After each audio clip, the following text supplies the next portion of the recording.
What's more powerful than our thoughts or our emotions? And do our emotions change our thoughts, or do our thoughts change our emotions? Yeah, the answer is yes. The answer is both. I mean, thoughts to me produce an electrical charge in the quantum field, and feelings produce a magnetic charge in the quantum field.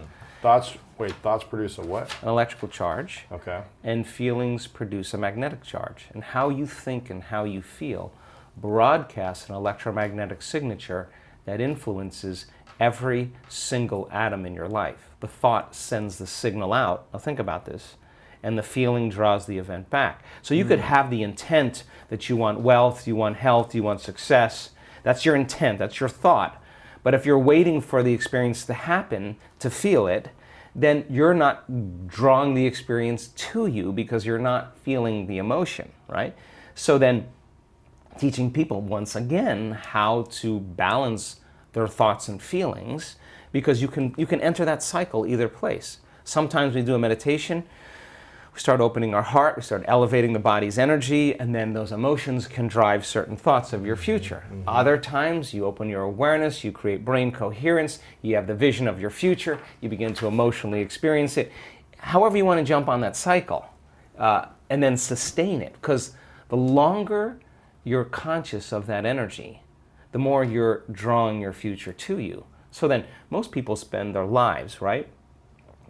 We live in this realm called space-time, three-dimensional reality, and you move your body through space in three-dimensional reality, it takes time. Yeah. So everything, all your goals, all your dreams, all your visions, you're going to have to get your body up and drag it through space every day to pay off that, that home that's in your future, right? Right.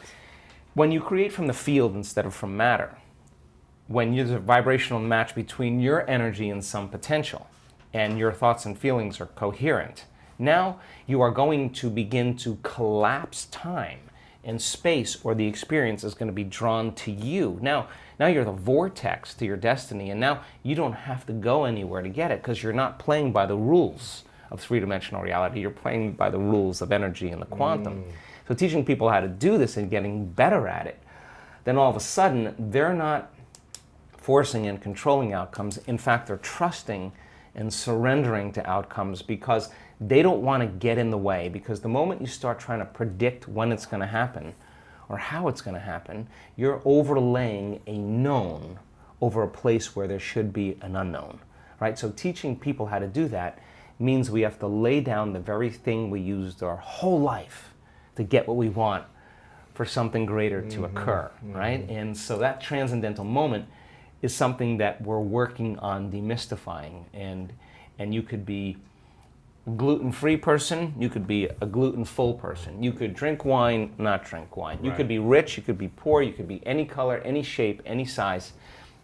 In fact, you can't tell me you're too old to do this work. You can't tell me that. We got elders in this work that we show you their brain scans and you'd be blown away. They know how to do it. You can't tell me you're too sick to do this work. We got people that have reversed stage 4 cancer numerous times. And yeah, it took a Herculean effort to do it, but they love themselves for it. You can't tell me that you're too out of shape or too overweight or too underweight. You can't. I've seen it in all shapes and sizes. You can't even tell me that you had a brutal past. I have people that have had very, very dismal pasts that are free, that are happy people.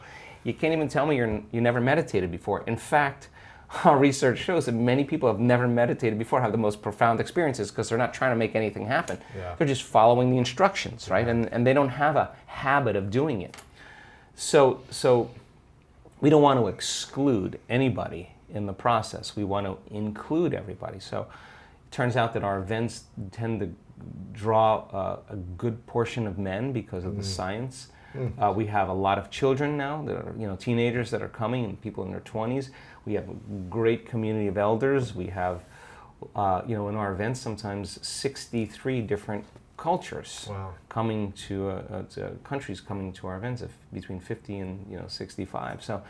So we want to make it so inclusive that community becomes the side effect, because with a community of like-minded, similar energy of people, everybody understands. They get one another.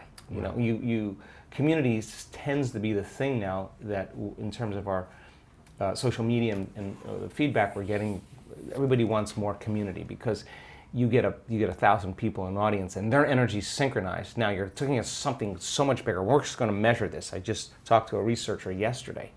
We're going to measure 1,000 people when they reach that synchronized moment when we know that the entire social coherence in the room is orderly.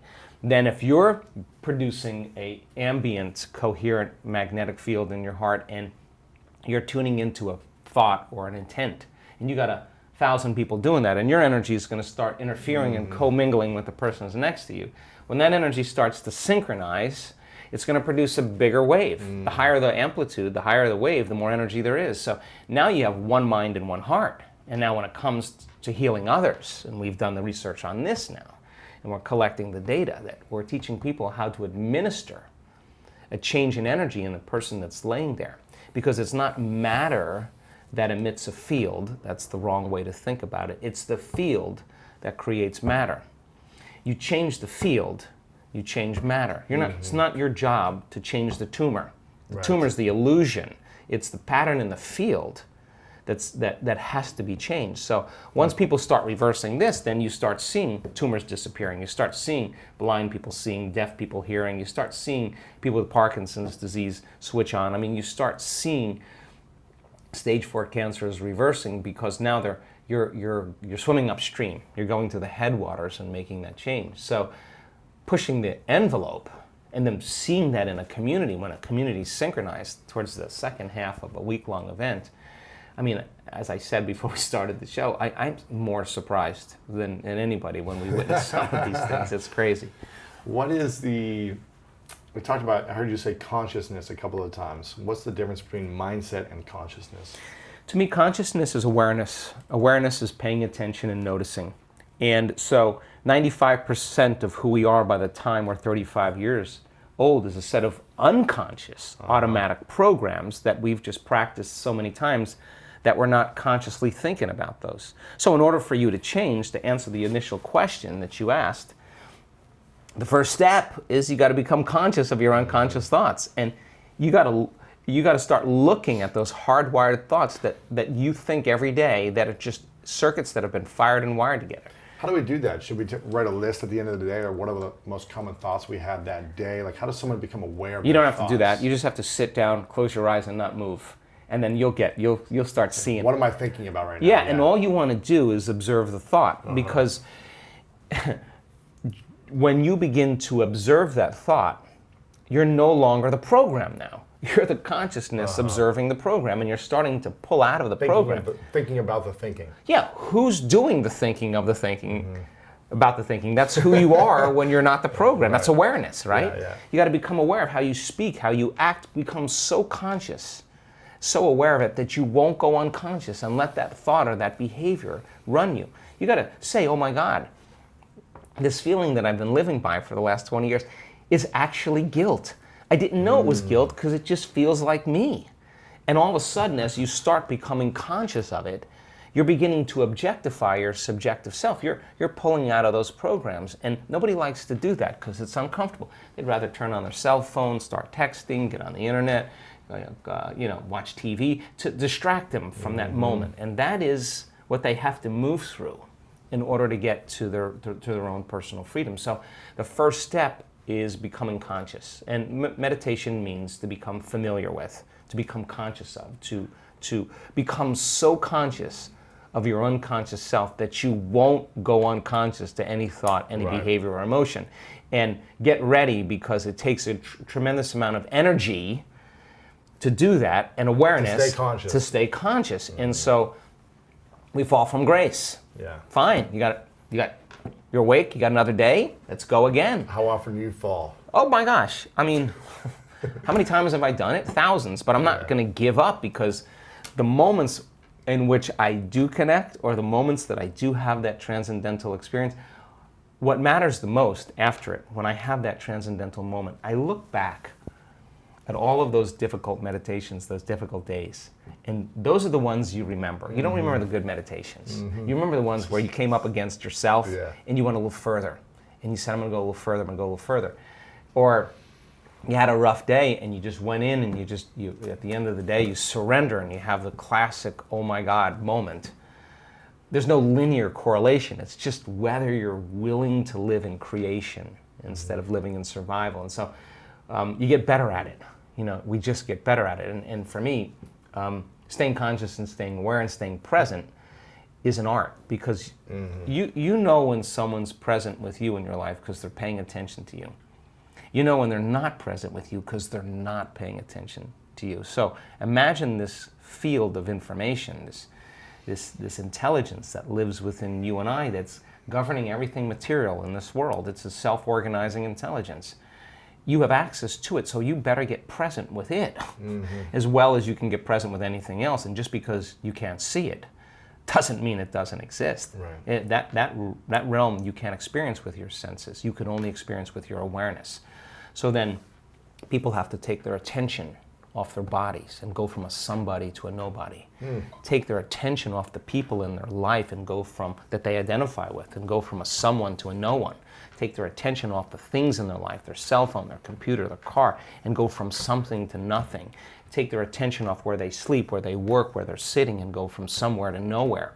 Take their attention off the predictable future and the familiar past and time, and go from sometime to no time. And now if you're taking all of your attention off of everything material in this three-dimensional reality, now there's only one other thing that's left. And that means you're in awareness, your consciousness. And now that is the bridge, that is the door to the quantum field. And you can't enter the quantum field as a somebody.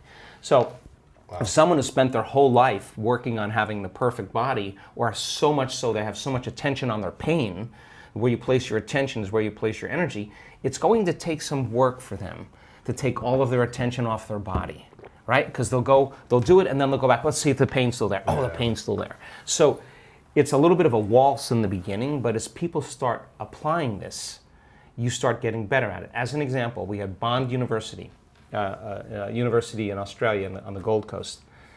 Senior researcher took a large majority of my brain scans, and she had them analyzed by her graduate students, and they statistically looked at everything. One of the most startling things for the research team was our community's ability to get to that point where they're nobody, no one, no thing, nowhere, no time. And I'm talking 4 seconds. I'm talking 5 seconds. I'm talking 9 seconds. Just give me a second. I know how to do this. They've practiced. If you want to learn more about how to master your mind, check out this next video right here. So when people begin to disengage and get beyond themselves, you are at your absolute best when you get beyond yourself. Then getting the person to that point. How does someone get to that point? Yeah, so we teach them that formula. We teach them